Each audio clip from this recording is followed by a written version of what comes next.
Okay.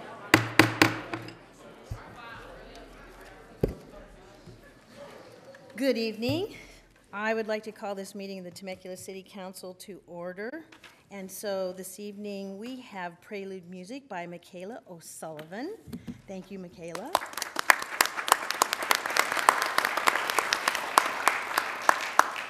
Tonight our invocation will be presented by Pastor William Wrench of Calvary Baptist Church, followed by the flag salute by Councilmember James Stu Stewart. So, how are you?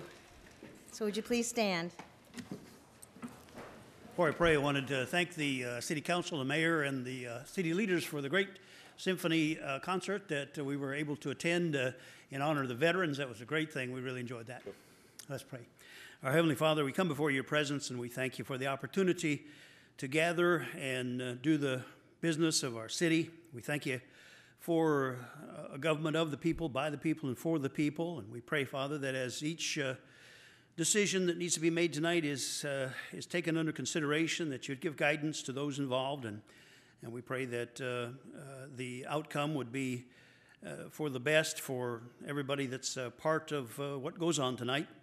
And we thank you for those that are to be honored in various presentations this evening as well, and pray that you'd bless them. We thank you for this great city and the leaders that you have provided for us here and the direction they've taken our city and the way things are going. We think of the turmoil in our nation and all of the things that we read of in the papers and all the negative things happening in national politics and these things. And we're grateful, Father, for a place where we can come away and enjoy life in a place like the city of Temecula. And we know that's because of the hours and the effort and the work that's put in by people like this that are in front of us here, and we thank you for them. We pray for those up in Northern California that have faced this tragedy of another senseless killing. We pray, Father, for the people that are involved, the families that have lost loved ones. We ask your hand to be with them, give them grace and strength and help through these times. And we pray that you'd help us as a nation, as a state, as a city to be part of the solution to these things in the days ahead. We ask your blessing on this time now, and I pray this in Jesus' name. Amen. Thank you, Pastor. All right, please join me in honoring our flag. Ready, begin. I pledge allegiance to the flag of the United States of America and to the republic for which it stands, one nation, under God, indivisible, with liberty and justice for all. Thank you. You may be seated. And could we have the roll call, please? Councilmember Comachero? Here. Councilmember Nagar? Good evening. Councilmember Ron? I am here. Councilmember Stewart? Here. Mayor Edwards? Here. The first thing on the agenda is presentations and proclamations, and the first group is, we always say we think we have more Eagle Scouts per capita than any place in the country, so it is really an honor to be able to recognize them for their achievements. And this evening we have Mitchell Hiddison, Justin, I want to say Leventer, or is it Leventer? Leventer, okay. And Lucas Wilhite. So if you would come down, please. And Mayor Pro Tem Ron is going to bring you your proclamations, or your certificates. So each of those certificates, it recognizes you by the City of Temecula and the City Council for your achievement. And then we're going to ask you to tell us a little bit about the projects you worked on for your Eagle Scout.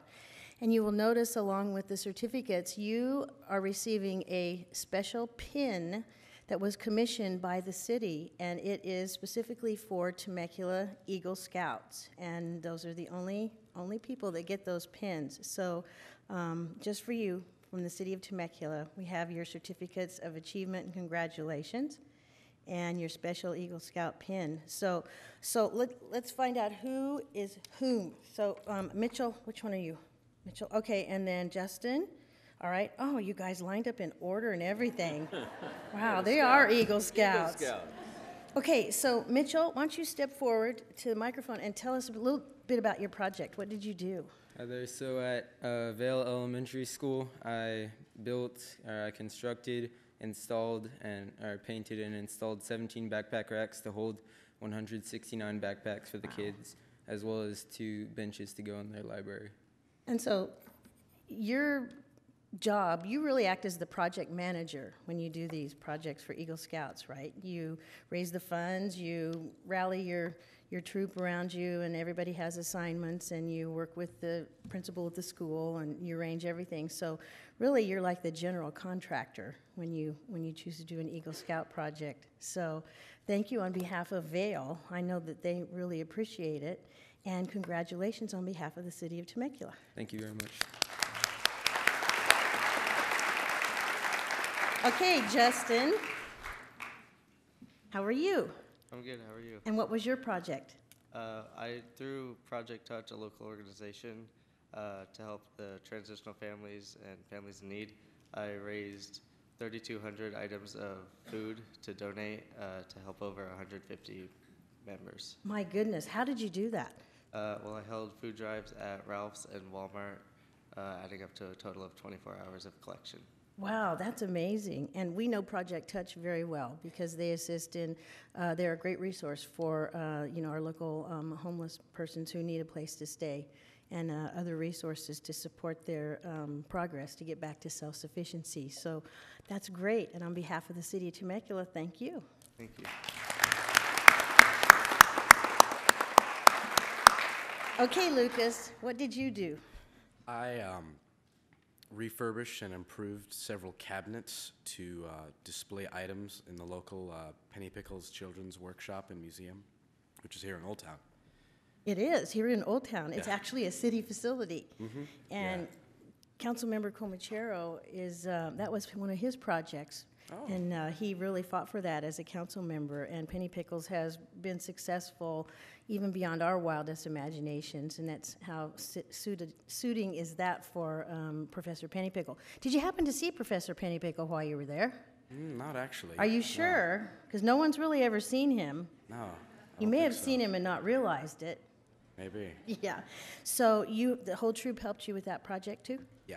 Yeah, that's awesome. So now we all need to go to Penny Pickles and take a look. And congratulations and thank you on behalf of the city of Temecula. Thank you. Yeah.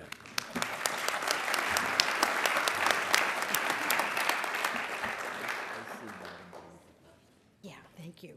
All right, our next presentation is for Valley Gives Day. So I've got a lot of people on a list here, so everybody that's coming forward, come forward. And how are you? This is actually a great program. It really it strives to get everyone involved in giving back to the community, which we love that. So, my goodness, everybody's here. So, here's the proclamation. City of Temecula proclamation. Whereas Valley Gives Day was established as a local day of giving on the Tuesday following Thanksgiving, known as National Giving Tuesday. And whereas Valley Gives Day is a celebration of philanthropy and volunteerism where people give whatever they are able to give. And whereas Valley Gives Day is a day where citizens work together to share commitments, rally for favorite causes, build a stronger community, and think about other people. And whereas it is fitting and proper on Valley Gives Day and on every day to recognize the tremendous impact of philanthropy, volunteerism, and community service in the city of Temecula. And whereas Valley Gives Day is an opportunity to encourage citizens to serve others throughout this holiday season and during other times of the year. So on behalf of the Temecula City Council, we are declaring November 28th to be Valley Gives Day in Temecula. And so here's a proclamation, and I will bring it down to you. And why don't you just give us tell us who you are first and give us a little overview. All right. Well, I am Ashley Collins. I'm the communications director for Michelle's Place Breast Cancer Resource Center. And about 2 years ago, when it was Mayor Comachero sitting up there, I talked about Giving Tuesday and the concept of a Temecula Gives Day. And while that has obviously changed to other areas within our Southwest Riverside County region, I've grown it to be Valley Gives Day, and it is a 24-hour giving day for the nonprofits specifically in the Southwest Riverside County region. We are quite a unique little corner of Riverside, and I wanted to showcase that and all the many wonderful resources that we have in this area. So we have over 40 nonprofits signed up for Valley Gives Day. And not only is it a 24-hour online social giving day, but we are also having an event that Tuesday, November 28th from 3 to 8 p.m. at Promenade Temecula.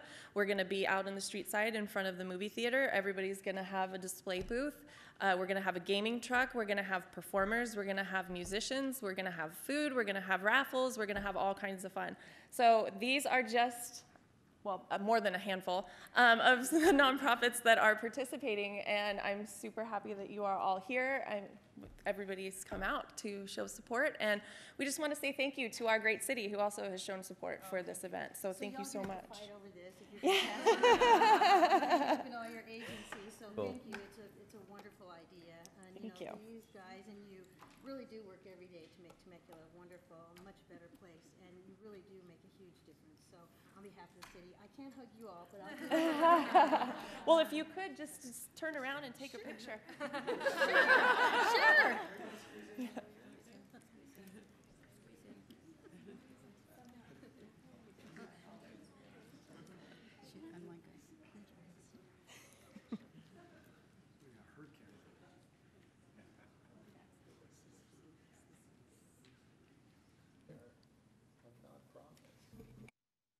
Is that your pink phone? That's mine. That's mine. Sorry, I bring my news entourage, and he has to, take pictures everywhere we go. So, I'll be at the mall. and you will be. You'll be there at 3 o'clock. So, super happy about that. So, everybody else, make sure that you put that on your calendar too.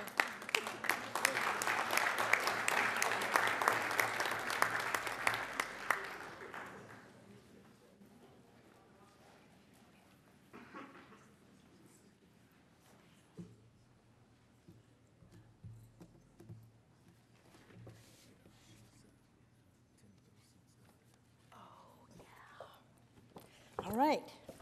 And last and certainly not least, we have the proclamation for the 17th Annual Community Candlelight Tribute Day. And this is a very, very important day in the city of Temecula. So who is here? Linda, there she is.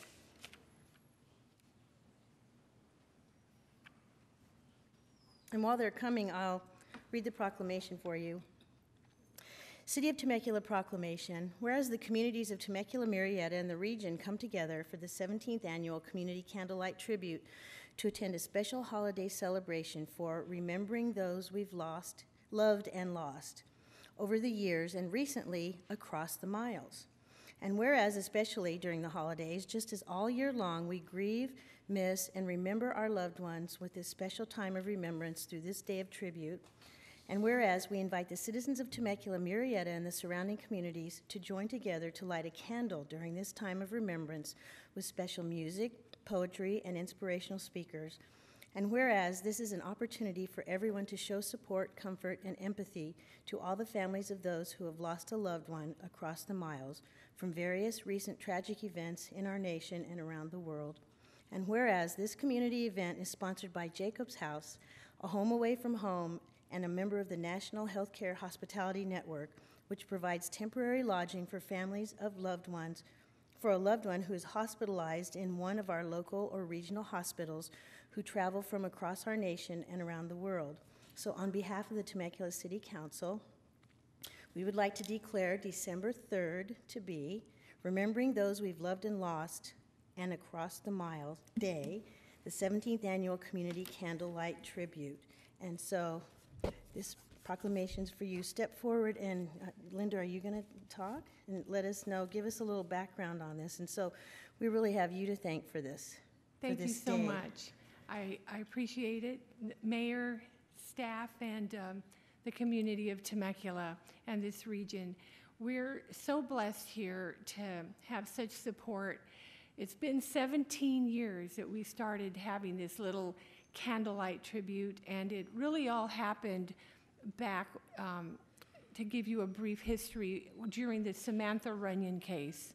So many of us were touched in the community just reading about this little girl that had been abducted and eventually was killed. And my partner at the Murrieta Police Department at that time, her husband was actually one of the detectives on the case. And being so touched, I felt like I really want to go to Stanton and hold a candle and I couldn't go all the way every night holding that candle and that vigil for that little girl. But it brought to mind how many loved ones we have here in our community, and I want to introduce Karen Harkey, whose daughter Autumn Harkey went to Temecula Valley High School, and also she lost her from a tragic vehicle accident. And I have Magda Stewart here, who is the executive director of the Trauma Intervention Program, which I've been blessed to be a part of for many years. With that, we all decided to come together, form a little committee, and start doing these little annual vigils that would just commemorate a life. And this year, for the first time, it just struck me that this is going on around the world. Yeah. In many communities. And of course, having Las Vegas and having, family members there, we just decided to make it across the miles. And I thank you, the city of Temecula, for that support, for all of those families that have lost loved ones. And it's going to be a special holiday season, a beautiful event. So come on out and join us. Thank you. Oh, thank you, Linda. And ladies, our hearts go out to you, and look, out of tragedy has come triumph in the form of bringing people together to celebrate life and realize how blessed we are and how blessed we have been to know those that we have loved and lost. I just wanted to say something real quick. I'm just so thankful that I've been a part of this beautiful event for the past several years. It has really helped myself and our family to kind of get a balance before the Christmas holiday festivities begin.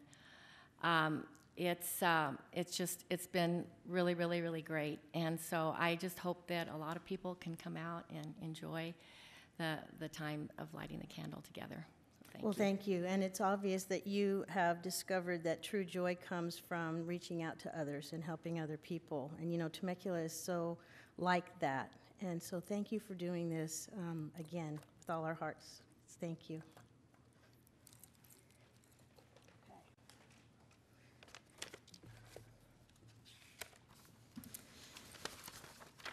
All right. Do we have any public comments? We do, Madam Mayor. We have 2 public comments on non-agendized items, and then several public comments on the consent calendar as well. All right, so I will read this. A total of 30 minutes is provided for members of the public to address the City Council on items that appear within the consent calendar or a matter not listed on the agenda. Each speaker is limited to 3 minutes. If the speaker chooses to address the City Council on an item listed on the consent calendar or a matter not listed on the agenda, a request to speak form may be filled out and filed with the city clerk prior to the City Council addressing public comments and the consent calendar. Once the speaker is called to speak, please come forward and state your name for the record. For all public hearing or council business items on the agenda, a request to speak form may be filed with the city clerk prior to the City Council addressing that item. Each speaker is limited to 5 minutes. Can we have our first speaker, please? The first speaker is Kim Garish, to be followed by Tracy Ham.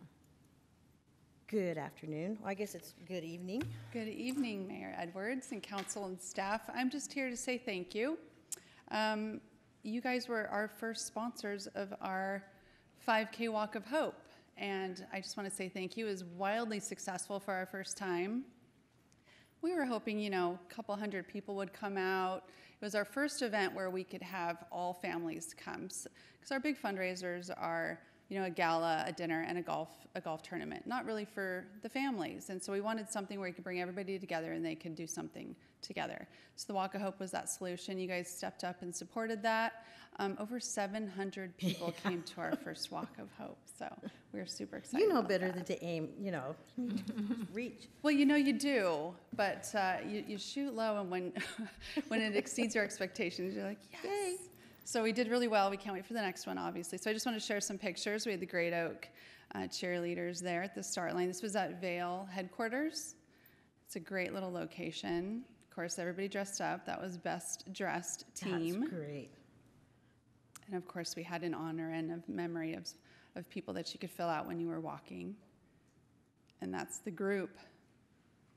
It was super fun. It was a beautiful day. Amazing. You haven't been to Vail headquarters, you should certainly go. They were great hosts to the event, and we look forward to going back there again.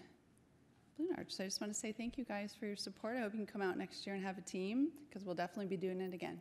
Well, thank you. Congratulations. We'll expect a few more people. than we Oh, expected geez, this year. right? Yeah. Yeah, that's okay. We would love that, a few more people, so Great at least event. 700, but And thank you for everything that you do, guys, Kim. okay, have a good night. Thanks.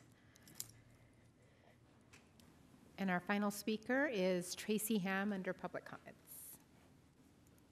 Good evening. How are you?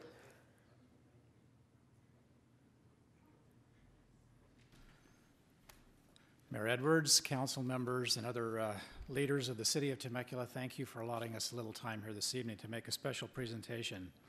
My name is Tracy Ham. I'm the leader of the 14 congregations of the Church of Jesus Christ of Latter-day Saints here in Temecula, and probably more importantly, a 30-year member of this community. So we love Temecula and love having raised our children here. Temecula is a unique city where countless people volunteer their time and resources to strengthen and improve the lives of those in need. It is one of the qualities that makes this such a wonderful community, regardless of religious affiliation or cultural affiliation. As members of the Church of Jesus Christ of Latter-day Saints, we recognize the importance of service in our communities, and tonight we would like to recognize an individual who exemplifies the just serve spirit. Years ago, in the middle of the recession and housing crisis, a young mother saw the need of many families struggling to clothe and equip children for school. Partnering with her church and with the help of her husband and 2 children, she requested donations of clothing, backpacks, and school supplies. Beginning at Vale Ranch Elementary School, her vision has grown now to reach thousands of needy children and families through Hope's Community Closet each year. The Church of Jesus Christ of Latter-day Saints and JustServe.org would like to recognize Chrissy Allen as the 2017 Just Serve Award recipient and thank her for her leadership, dedication, and selfless service that has touched the lives of so many here in Temecula. Wow. Chrissy, if you and your husband would come forward and receive this recognition.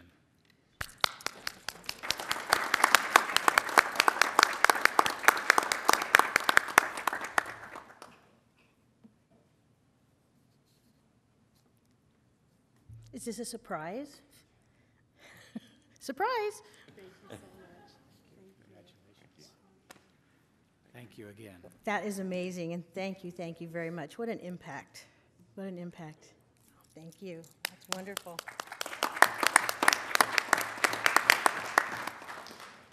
All right, we're down to city council reports, and I've got nobody in the queue. Oh, Councilmember Comachero? Just a quick one, especially for a lot of you in the audience, the young people especially, who this may be your first time here, or the folks at home may be watching for the first time. Boy, are you getting a look at what Temecula is all about tonight, about love and about giving and about heart. And I think that's just it's a beautiful tribute to what our city is. It is. Matt? Hi, I just wanted to, first of all, thank city staff and especially the city clerk's office, city manager's office for all the work that was done putting together the cannabis workshop last week. We had, I want to say it was about 14 or 15 cities attend the workshop, and an expert panel of folks to help us understand some of the issues that we've been struggling with over the last couple of years. It's taken a little while for us to get here, but it was well worth the wait. I appreciate all the folks attending, and hopefully now we have a little bit better understanding and a little bit better toolbox for us to be able to address those issues in our city moving forward. So again, thank you all so much for hosting that workshop and putting all the hard work in to make that happen. And I know it's streamed online, because I watched online, but is it still available online? It is. It is, so you can go to the city website Yes. and find that cannabis workshop. It was very, very informative, and thank you, for you subcommittee for putting it together. Okay, so I have no further council comments, so then we can move on to the consent calendar. All matters listed under consent calendar are considered to be routine and all will be enacted by one roll call vote. There will be no discussion of these items unless members of the city council request specific items be removed from the consent calendar for separate action. Number 1, waive reading of standard ordinance and resolutions. Number 2, approve the action minutes of October 24, 2017. Number 3, approve the list of demands. Number 4, approve city treasurer's report as of September 30th, 2017. Number 5, adopt ordinance 17-11 to approve an amendment to chapters 17.06, 17.24, and 17.34 of the Temecula Municipal Code regulating accessory dwelling units. This is the second reading. Number 6, adopt ordinance 17-12 regulating conduct in order to protect the health, safety, and quality of life of persons in Temecula. And that is the second reading. Number 7, approve a cooperative agreement with Temecula Sunrise Rotary Club in support of the annual community Christmas dinner. Number 8, approve an agreement for consultant services with MDG Associates for the provision of community development block grants, CDBG administration services. Number 9, approve the Fourth Amendment to the agreement for consultant services with Wildan Engineering for on-call traffic engineering services. Number 10, approve the plans and specifications and authorize solicitation of construction bids for the sidewalks Old Town Improvement Project, Mercedes Street from 4th Street to Sam Hicks Park, PW 17-04. Number 11, approve the plans and specifications and authorize solicitation of construction bids for the sidewalks 6th Street improvements, PW 17-05. Number 12, approve the plans and specifications and authorize solicitation of construction bids for the sidewalks Inez Road, Winchester Road to County Center Drive, PW 17-22. And number 13, approve parcel map 33488 located south of Santiago Road, north of Lolita Road, approximately 800 feet east of John Warner Road. Okay? Move approval. Madam Mayor, Ma'am? we have several speakers on consent item number 5 and number 6. I would respectfully request that you approve Okay. the balance, and then we'll take those separately. Okay, I need a motion. Move the balance then. Second. All right, and all in favor, I'm going to go ahead and vote. There we go. Okay, that's unanimous, and so we have speaker on item number 5. Do we need it was 5, right, Randy? Do we need a staff report? Or an explanation? Yeah, just briefly, Madam Mayor. Okay. The ADU ordinance that was came before the council at the last meeting was a part of a state of California adopted legislation that required the city to recognize the new legislation and come into compliance with the code. That's what the majority of the ordinance does, with a few minor exceptions for a few development standards that the city was allowed to make on their own. All right, thank you. And then, are there any questions? No? Then could we have our speaker, please? Our only speaker is Martha Howard. Hi, Martha.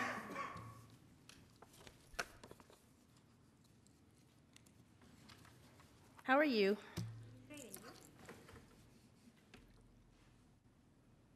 Only a speaker. That's okay. Good evening, Madam Mayor, council members, and supporting staff.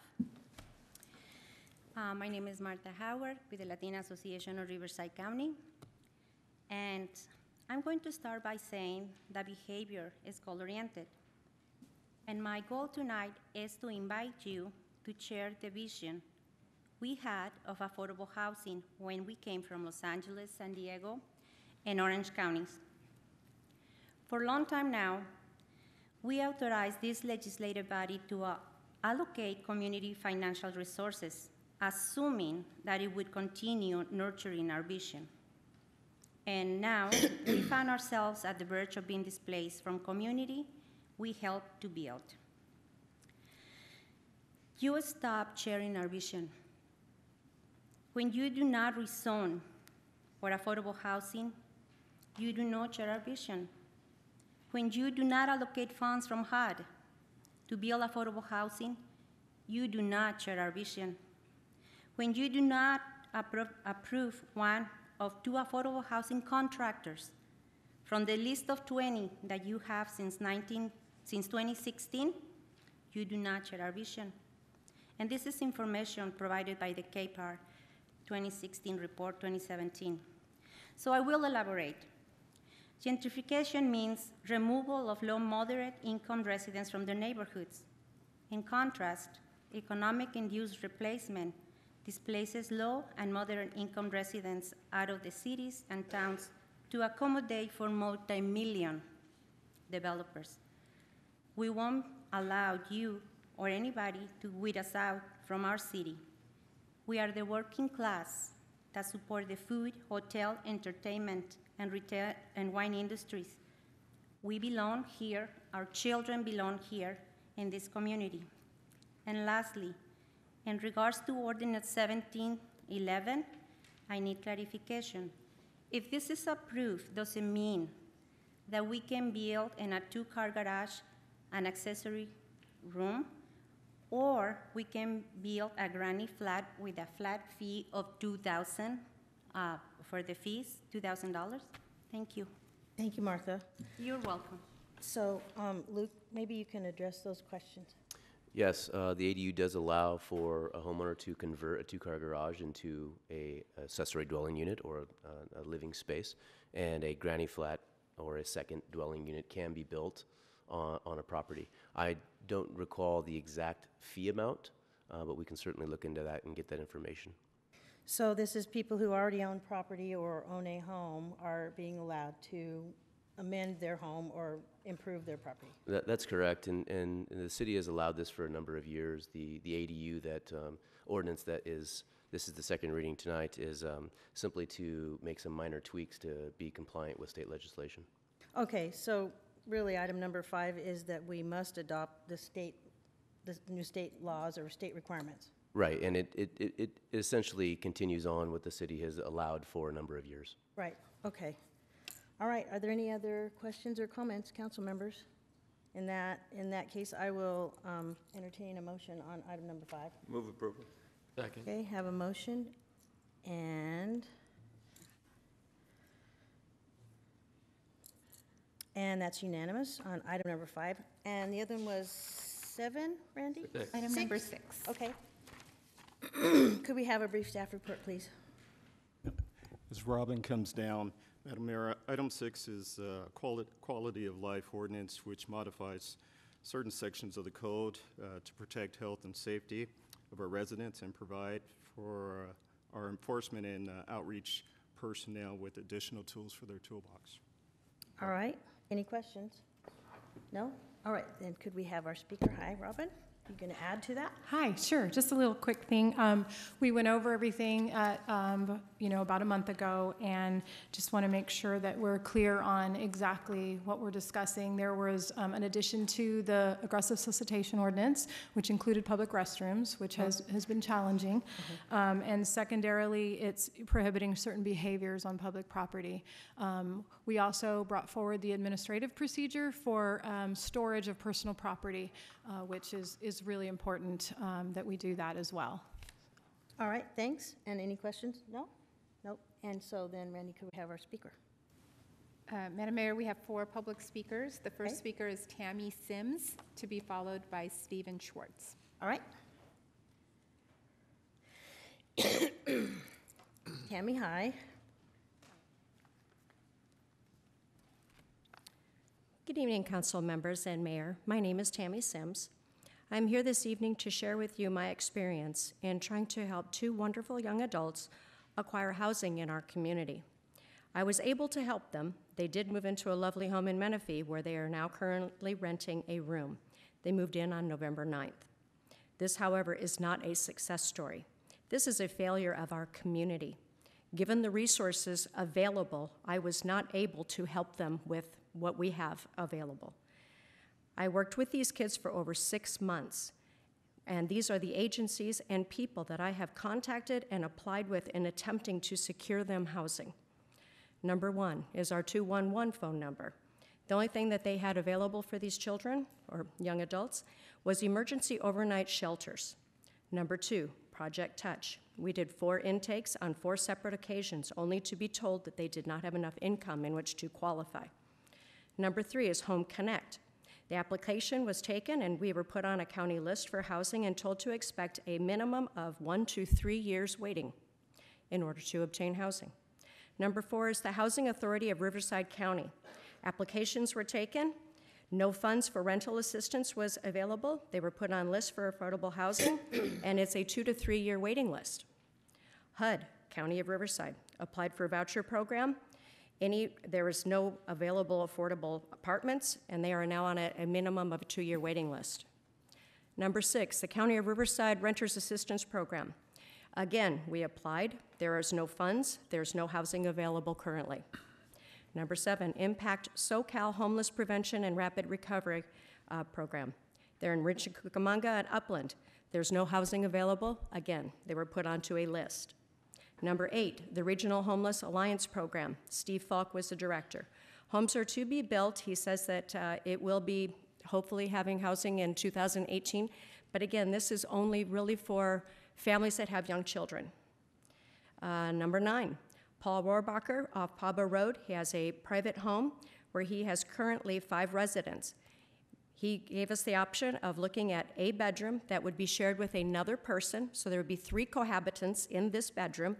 All of them would be paying $700 per person, and he could only accommodate us for 30 days, and in the end, he could not accommodate us. Responsible Compassion. I went to the website. I did hear from Robin Gillian, the homeless liaison. She referred me over to the Housing Crisis Resource Center, Community Mission of Hope, I believe it is. I was referred over to Rancho California Apartments on Stonewood. There are 55 total units Tammy, there. you need to summarize, please. Bottom line, nothing available. This is another waiting list that is literally going to be probably 3 or 4 years in order for them to be able to do it. On the Responsible Compassion list, what you have there listed, they basically have housing, but you have to have able to make over $42,000 a year to even qualify on many of the houses that you guys have on the actual. Thank you. Your time is up. You had 3 minutes, and we actually gave you 3 minutes and over, so thank you. So again, reviewing this is an ordinance regulating conduct in order to protect health, safety, and quality of life persons in Temecula, and this is the 2nd reading. So did you have any other questions? No? No. And so, next speaker. The next speaker is Stephen Schwartz, to be followed by Jonathan Bergman. Mr. Schwartz, good evening. Hi, good evening. Madam Mayor and City Council, I just found out about these ordinances that were going to be proposed and passed quite recently, and I have to say, I am appalled and I am shocked that we are treating our fellow citizens in this kind of a way. Most of the homeless, contrary to popular opinion, are U.S.-born individuals. They're not foreigners. Most of the homeless are middle-aged people, not young people. The key issues for homeless are securing jobs and sustainable wages, as Tammy indicated, so they can actually afford to rent an apartment or a place to live. The other issues are secondary or tertiary: alcohol and drugs, mental health, physical health, people who have been released from prison, veterans who are homeless suffering from PTSD. These are our neighbors, our fellow citizens. We need to have compassion for them. We need to find help for them. Just want to read you a quick story which was published in the New Yorker magazine in 2006. It's called The $1 Million Murray. The article follows Murray Barr, an ex-Marine now homeless on the streets of Reno, Nevada, through his trips to emergency wards, jail, shelters, police treatment programs, and other services.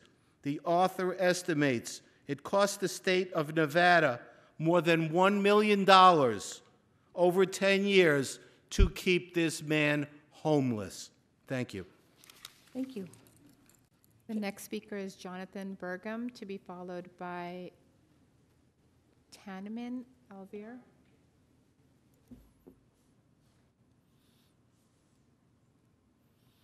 Good evening.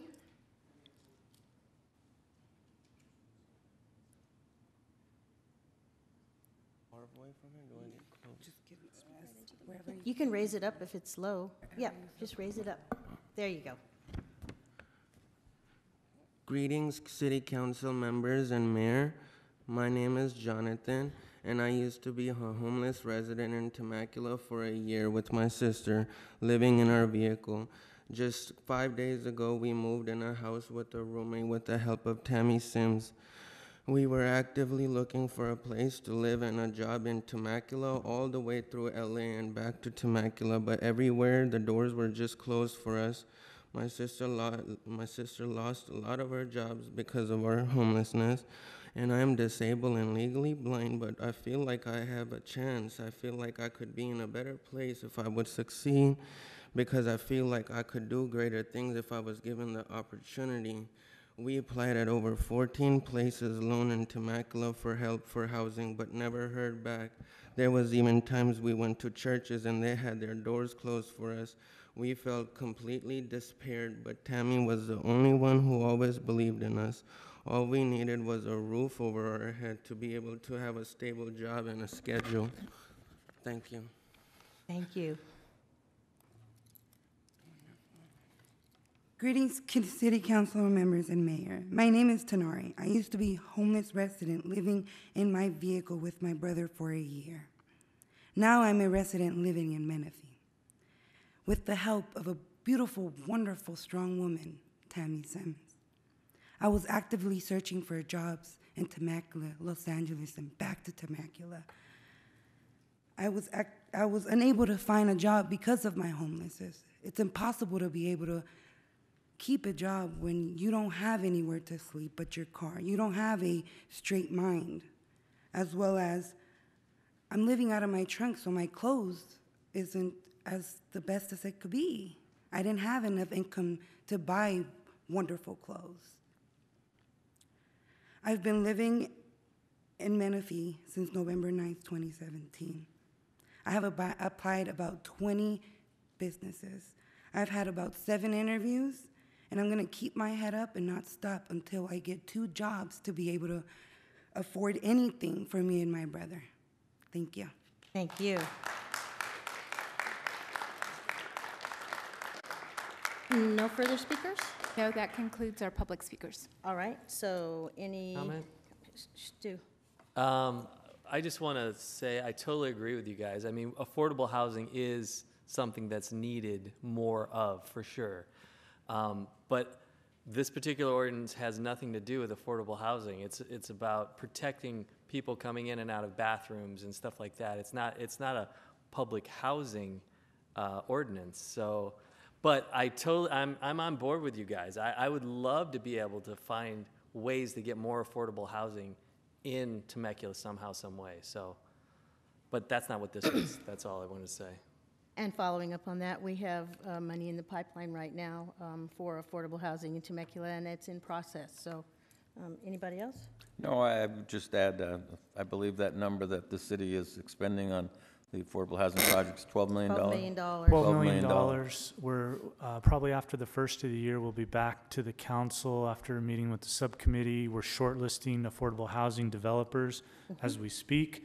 We'll narrow that down, and we'll be bringing recommendations back sometime probably in the spring to enter into agreements to leverage that $12 million, parlay that into affordable housing units in Temecula. Right. So. All right. So then we may go ahead. Oh, Mike, you have something? Yeah. You know, you can't help but be moved by your story, and I appreciate you sharing it and your tenacity. You know, you're here sharing the result and the trouble that you've had in finding a place, and the result that you shared with us didn't happen overnight.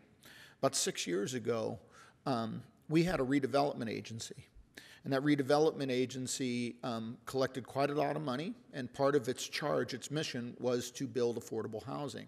In fact, the affordable housing ordinance and the money from that literally built quite a bit of housing here in Old Town, quite a bit of housing throughout the Old Town area and some other areas of town.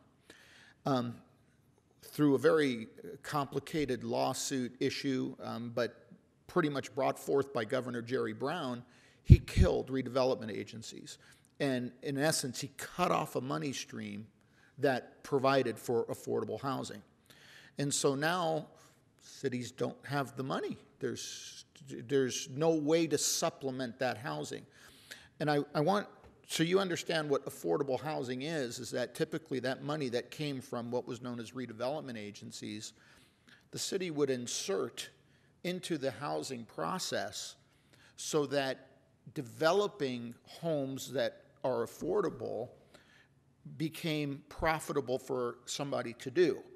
In other words, we subsidized it. So a developer would come here and he'd, let's say, want to build several units, but it was just too expensive and he couldn't provide it at an affordable rate. So the city would take the affordable housing dollars and in essence we would buy down his costs, but he'd have to guarantee us, I forget if it was 30, 50 years? 55. 55 years. 55 that years. that would be at an affordable rate. And of course, the rates change depending on what you're making. There's very low income, there's low income, there's moderate, et cetera, et cetera. The state eliminated that. When they did, they cut off the whole stream. You add to it all the regulations that they've added to even approve housing, and now you have it a very expensive proposition to build any housing, okay, let alone affordable housing.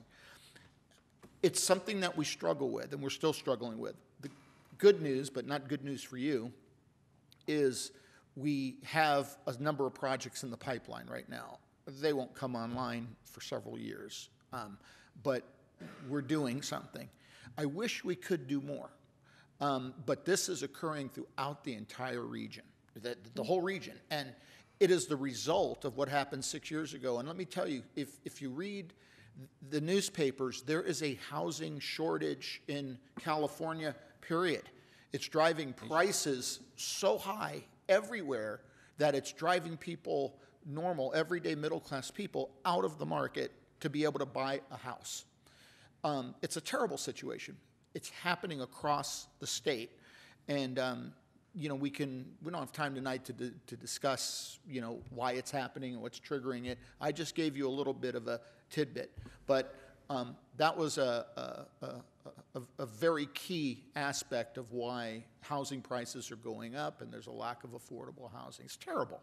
So I heard you, and I'm open to any ideas, but you know, we're working on it. Jeff?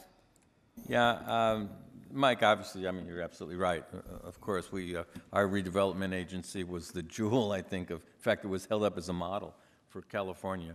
But unfortunately, there were some cities where there's some abuses, and the state saw two objectives. One, they could end those abuses, and two, they could take redevelopment money to balance their own budget, which is what they did.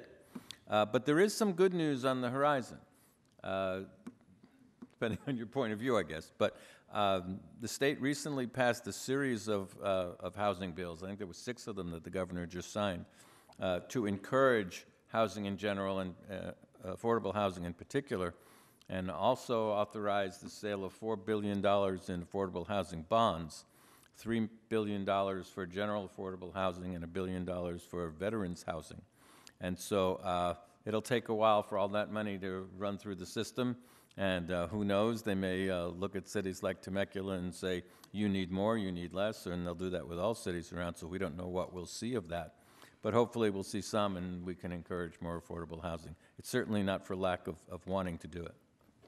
And I don't know of an instance where we have had affordable housing dollars offered to us and turned them down. That's just something we wouldn't do, number one. But again, we lost our entire redevelopment agency to the tune of millions of dollars. And those dollars were already allocated for affordable housing. They were to be used for affordable housing. So the good news is we have $12 million right now. And as the city manager said, we'll be you know, soliciting for bids for affordable housing starting you know, right after the first of the year. So anyway, anything else?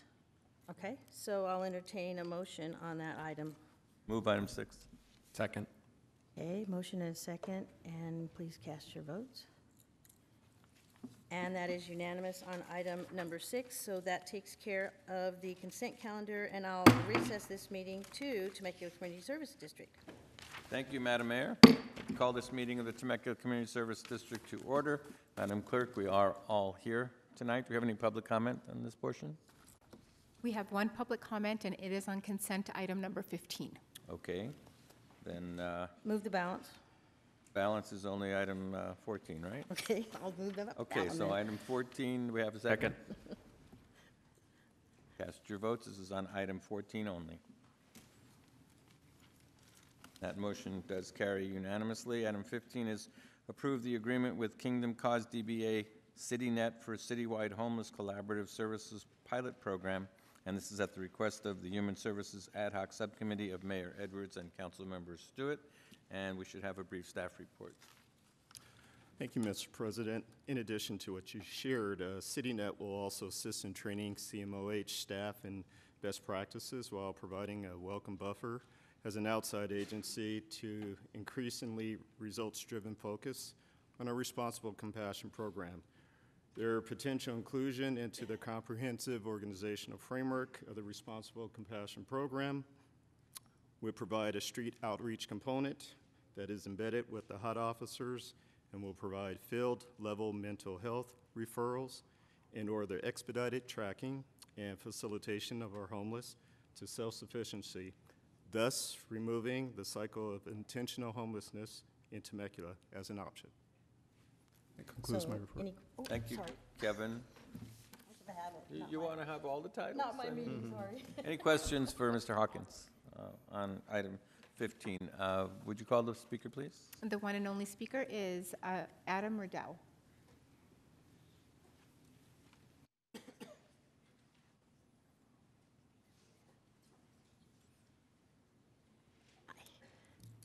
Madam Mayor, council members, and city staff. The city of Temecula is seen as a leader in response to the growing issue of homelessness within Southwest Riverside County. The Responsible Compassion Campaign, creation of the Homeless Outreach Liaison, and leadership of the Regional Homeless Alliance are just a few amazing steps that Temecula has taken to support and aid those experiencing homelessness within our borders. As a citizen of this great city, I'd like to thank you for everything that you've done for this population that is considered invisible. It's been a privilege to assist and consult the city regarding these endeavors. Tonight you will be voting to approve an agreement with Kingdom Causes, better known as CityNet, for a citywide homeless collaboration service pilot program. If the agreement is approved, Temecula will be the first within our county to strike such an agreement, continuing to lead the way not just with hearts and words, but with action. CityNet is well known in Orange County as an organizer, leader, and solution to the crisis that many cities across the country are facing. They are a results-based nonprofit organization. It's not often that a nonprofit is so sure of their performance that its executive director will say, if we don't get the promised results, then fire us. I know, however, this will not be the necessary action. I ask that you vote yes to approve this agreement, not just for the invisible population, but for our families, businesses, and future. Thank you. Thank you, Adam. Council, what would you like to do? Well, I have Marianne, one and then question or comment, and this actually, through this agreement, we will be adding a much-needed element to our on-the-street teams, and that being the element of mental health evaluations and support. And we've talked about that for a while, so I kind of wanted to stress that. And thank you, Adam. Matt?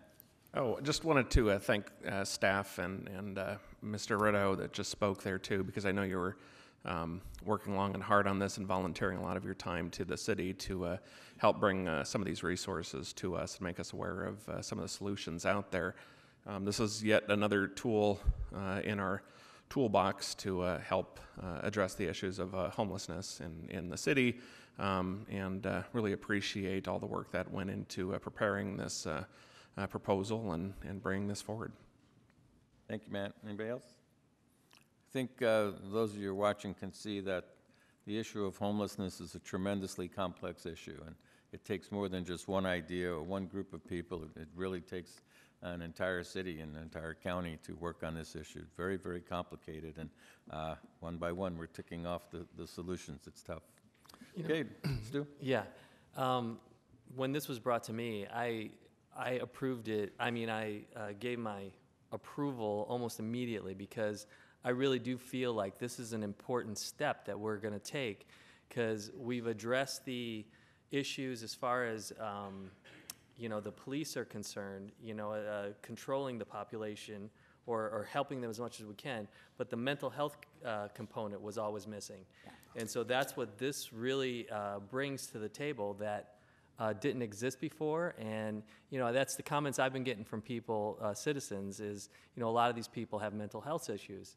Well, that's what this money is going to do. It's going to address those issues and trying to get those people in contact with people that can actually help them off the streets and maybe back home where they weren't welcome maybe at one point. So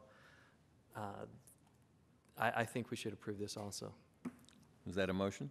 Yes, please. Second. A motion and a second. Let's cast your votes. That motion does carry unanimously, 5-0.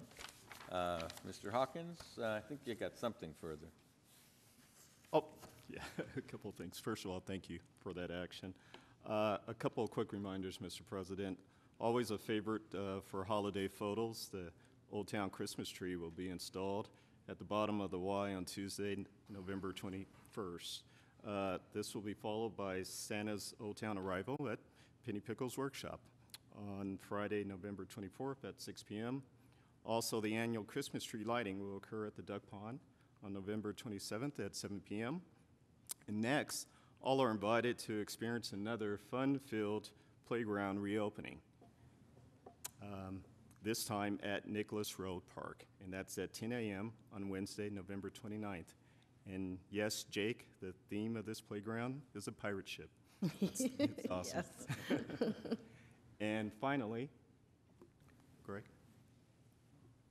Aaron, you're probably not expecting this one. No. You have a group of people around you here that would like to congratulate you on celebrating your 5th year tenure as our city manager. From our group here, and I can imagine you know who prepared the slide. Thank you for your service. It's an honor to serve.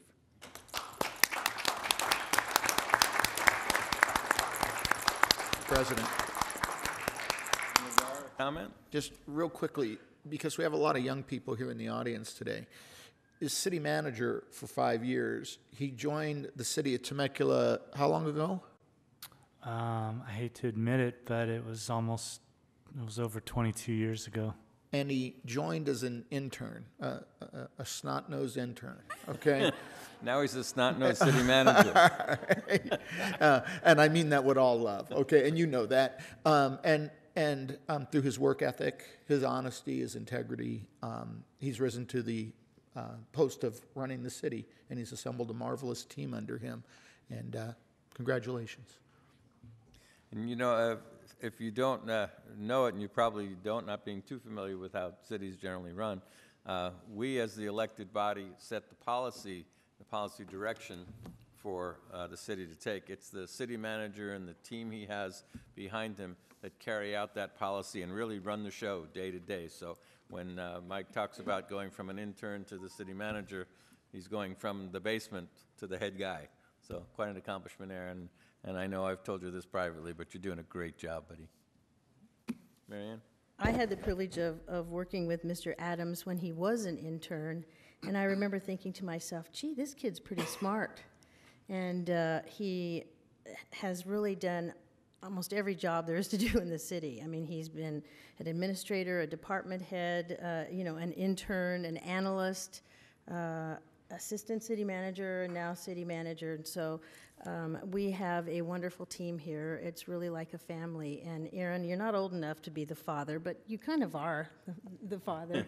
And everyone looks up to him and respects him. And Temecula is as successful as it is because of this man and the wonderful team that we have, that we are able to work with. So congratulations. I can't believe it's been 5 years already.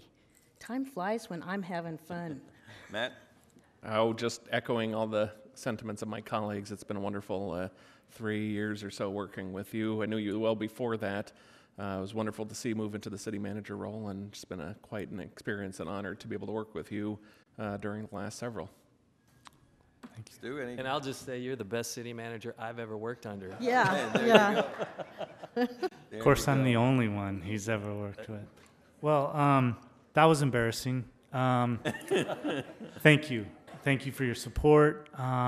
It is hard to believe it's been 5 years. My team knows it's not about me. It's not about what I do, or I'm all about the team. And they mean the world to me, and they make the city look good every day. And it's a pleasure to serve alongside every single one of them. So appreciate the city council's support, and looking forward to the future. So thank you. With that, General Manager's report, Mr. Adams? Mr. President, yeah, just one item. Due to the agreement that you just approved, it really is city staff's pleasure. We look forward to working with CityNet, and not only from a city staff, the police department, but our faith-based groups that are in the community, as well as many of the nonprofits that rally here. This is, as was said earlier, this isn't anything that gets done by any one entity, and government really isn't the most qualified to address a socially complicated issue like homelessness.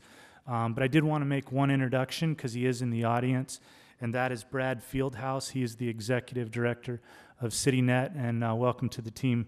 Would you please stand? And we're looking forward to working with you, so thank you. Thank you, Mr. Adams. Any board member reports? Seeing none, we'll entertain a motion to adjourn to the meeting of the 28th. Move approval. Second. All those in favor? Aye. Any opposed? Nope. No. That's 4-1 in favor of adjournment. Mr. Nagar descending. All right, then, I am going to call to order the meeting of the successor agency to the Temecula Redevelopment Agency, and let the roll call reflect that all members are present. Do we have any public comments? We do not.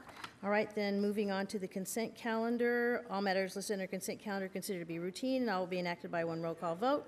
There will be no discussion of these items unless members of the successor agency to the Temecula Redevelopment Agency request specific items be removed from the consent calendar for separate action. Item number 16, approve the action minutes of October 24th. And I'm going to have a little quiet, please, in the chamber. Thank you. So, okay, so I need a motion and a second on number 16. Move approval. Second. And please cast your votes.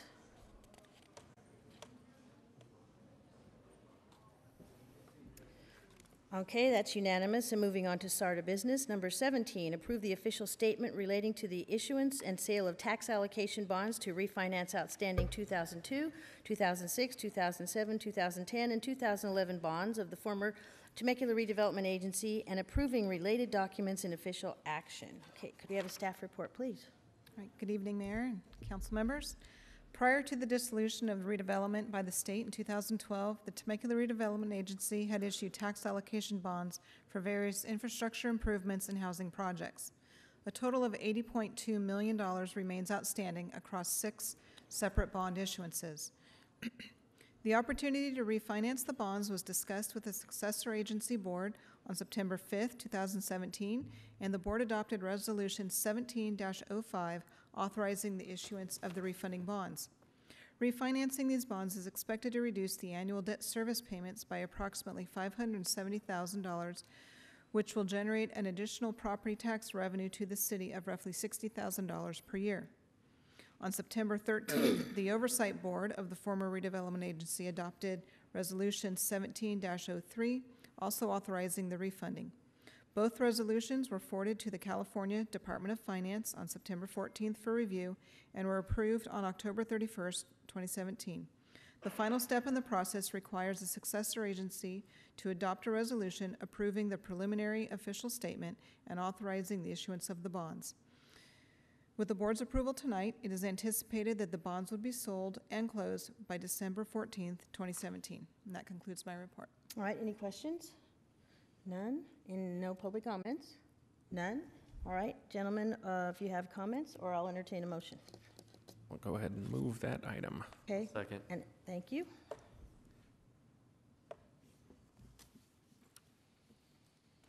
And that is unanimous. Are there any related reports, Mr. Executive Director? Nothing tonight. Nothing, directors? Then I'll entertain a motion to adjourn. So moved. Second. Motion and a second, all in favor? Aye. Aye, and SARTA stands adjourned. So we are going to reconvene the Temecula City Council meeting, and this is a public hearing. Any person may submit written comments to the City Council before a public hearing or may appear and be heard in support of or in opposition to the approval of the projects at the time of the hearing.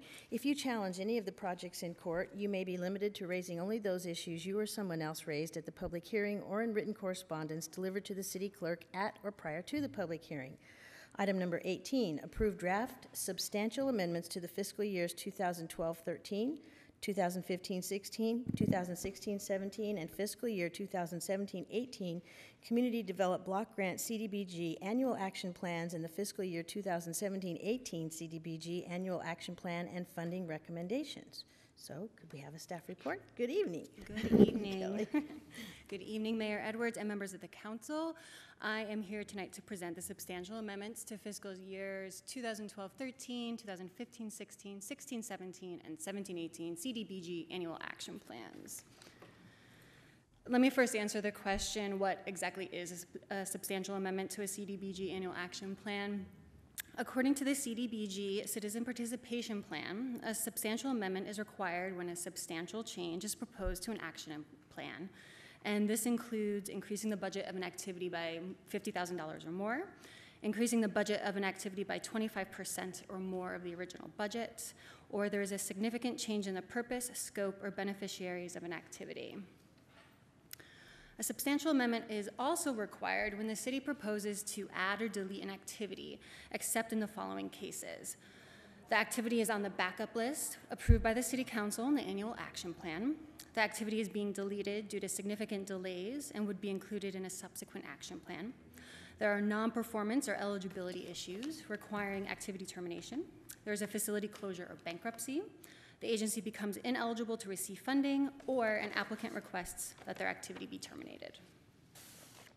So why does the city need to complete a substantial amendment? HUD requires CDBG grantees to have no more than 1.5 times their annual allocation amount left in their line of credit 60 days prior to the end of the program year. This is referred to as the timeliness standard. On May 1st, 2017, HUD found that the city had 1.87 times its 2016-17 annual grant. This is largely due to delays with the contractor for Sam Hicks Park. As such, the city was required to develop a workout plan with HUD to ensure that the city's balance is no more than 1.5 times the 2017-18 annual allocation by May 1st, 2018. The substantial amendments to the 4 action plans are necessary because we are proposing to delete and amend activities that are necessary to meet this timeliness standard. The substantial amendments summarized here on the screen include the following. Per the recommendation of HUD, reallocate the remaining funds from 2 program years, approximately $260,000, from the Sam Hicks Monument Park Playground Project to the Old Town Sidewalk Boardwalk Enhancement Project. The Temecula Pantry has notified the city that they will not be providing services for which they applied. These funds will be reprogrammed to Community Mission of Hope's Housing Crisis Center. The Senior Citizen Service Center withdrew their application for 2017-18 funding. These funds will be reallocated proportionately amongst the remaining nonprofit service providers in accordance with the city's Citizen Participation Plan. And finally, due to staffing changes, the Micro Enterprise Assistance Program has been put on hold and funding has been reprogrammed to another Old Town Sidewalk improvement project. These substantial amendments will allow the expeditious expenditures of resources that will benefit low and moderate income residents.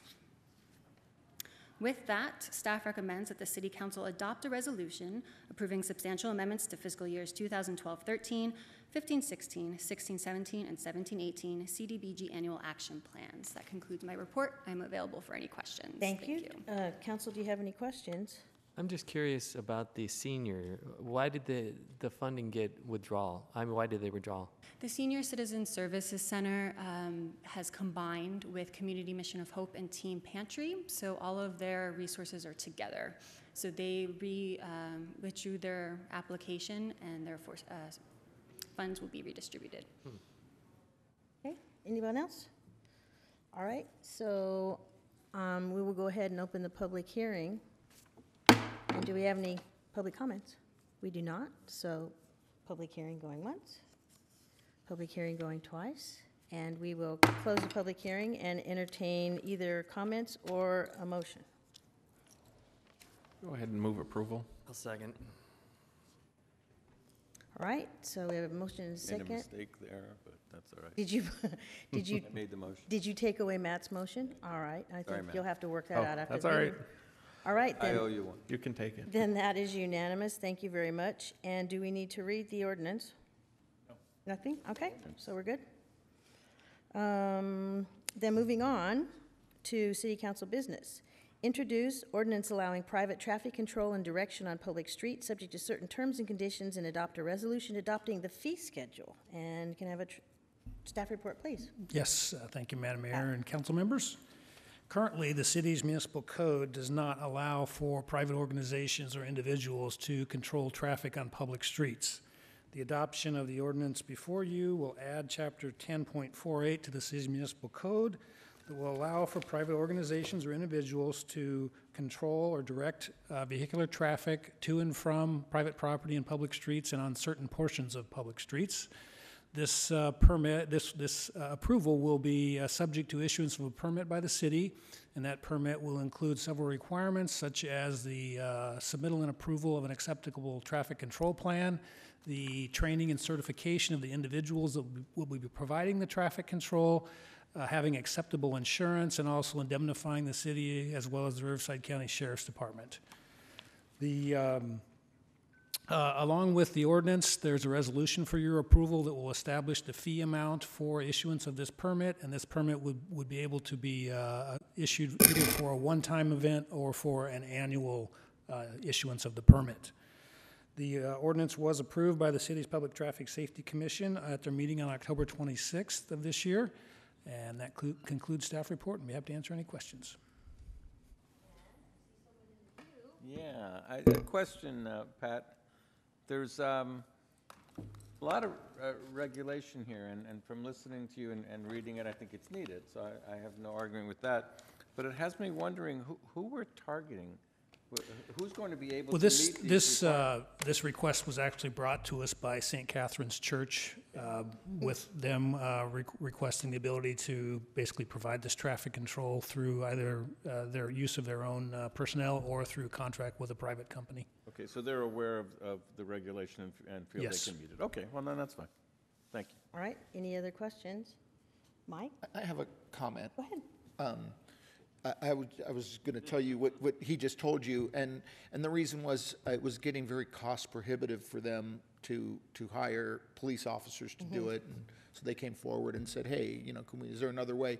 And really, I got to commend you for finding a way. I mean, it would have been easy to just say no, but it was costing them a lot of money, and we found a way to do it. So I'm very pleased with you guys working it out. Yes, and this is not unique to Temecula. Other cities also have similar provisions in their code. Well, I take it all back. We thought you made it up. Thanks for your honesty there, Pat. I'll move the item. Second. All right, I have a motion and a second. I do need to read this title. Okay. This is an ordinance of the City Council of the City of Temecula adding Chapter 10.48, Private Traffic Control and Direction to the Temecula Municipal Code. All right, thank you, Peter. Okay, so moving on, anything? We got commissions. All right, Zach, I see you gearing up over there. I have nothing this evening, Madam Mayor. All right. Mr. Telesio, anything for planning? Yes, we're looking forward to an interesting meeting tomorrow of the Planning Commission. All invited that are interested. We have the opportunity we expect a large proportion of the city to be in listening distance to review the Altair project, which we've all been looking forward to seeing formally, and expect, again, an interesting group for an interesting evening. Have you been instructed to bring a sleeping bag? I'm going to just sack out here for the rest of the evening. All right, so we trust that item is in good hands. Mr. Hagel?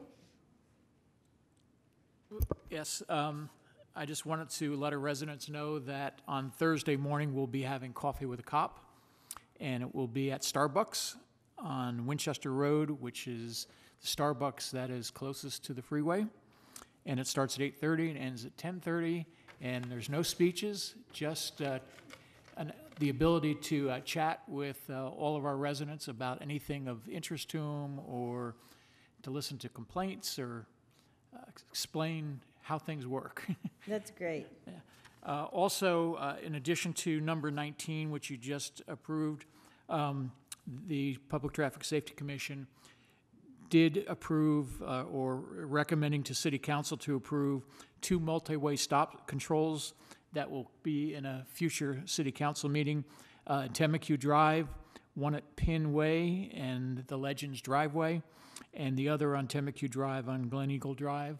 And also, there'll be removal of landscaping on Temecula by Flag Way. All the 2 stop signs are being recommended because of limited sight distance that cannot be solved as the sight distance for Temecula and Flag can be solved, so that's being taken care of. Excellent. Thank you. All right, thank you. Anything, Mr. City Manager? Madam Mayor, just one item. We're inviting the public to join us on Pechanga Puesca Mountain Day this Saturday, November 18th at 11 a.m. in front of City Hall. The city proclaimed this day a local holiday 5 years ago when Pechanga bought the Puesca Mountain, saving this city from the impacts of a massive aggregate pit and, importantly, saving their sacred mountain from excavation. Since then, each year, Pechanga shares a bit of their culture in our town square, and as we commemorate this local holiday. And so we'd just like to invite the community out again this Saturday, November 18th, 11 a.m. City Hall. It is a free event to the community. And thank you. So nothing further, council members. Before we adjourn, I would like to just read from this novel that I have here. I know I'm going to get Peter for the next 15 minutes. Peter, do you have something that'll take 15 minutes? No, just real quick. All right. We have nothing to report from closed session tonight. That was way too fast. Okay, so I will entertain adjournment. So moved. And motion and a second. All in favor? Did I have a second? I'll second. All right, Stu. You moved around and moved your head, but you didn't say second. He never wants to adjourn. He likes to stay here all Well, night. you may stay as long as you like. Okay, all right, so all in favor? Aye. And we stand adjourned. He swung around and I was